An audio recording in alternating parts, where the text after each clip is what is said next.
Amigos, ఈ సాంచి పర్వతం మీద చాలా స్తూపాస్ అయితే ఉన్నాయి. అందులో 3 స్తూపాలు మాత్రం చాలా చాలా పెద్దవి. అందులో గౌతమ బుద్ధుని అస్థికలు వచ్చి సాంచి స్తూపాలో, అలానే మిగతా 2 పెద్ద స్తూపాస్లో ఆయన ప్రముఖ శిష్యుడైన సారిపుత్ర అలానే మాద గల యాయన్ అనే 2 ప్రముఖ శిష్యుల అస్థికలు అయితే ఉన్నాయి. అలానే పదుల సంఖ్యల్లో చాలా చాలా చిన్న చిన్న స్తూపాస్ అయితే ఉన్నాయి. అవి వచ్చి ఇక్కడ ఉండే బౌద్ధ భిక్షువుల సమాధులు అమిగోస్. మన వెనకాల చూస్తున్నారు కదా, చాలా చాలా చిన్న చిన్న స్తూపాస్ పదుల సంఖ్యల్లో ఉన్నాయి. ఇప్పటికీ కూడా అలానే చెక్కు చెదరకుండా ఉన్నాయి అమిగోస్.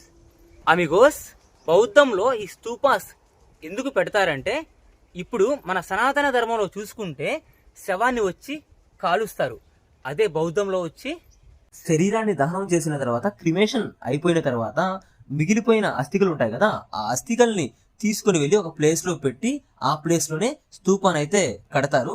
ఇక్కడ మనం చూసుకుంటే మాక్సిమం స్తూపాస్ అలానే కట్టారు. ఇలాంటి స్తూపాస్ మనకి లదాఖ్ లో, స్పితి వ్యాలీస్ లో, అలానే ధర్మశాలలో, తిబ్బెత్ లో చాలా చాలా స్తూపాస్ అయితే కడతారు అమిగోస్. ఎందుకంటే ఇది వాళ్ళ కల్చర్ లో ఒక భాగం. ఓం మణి పద్మేహం.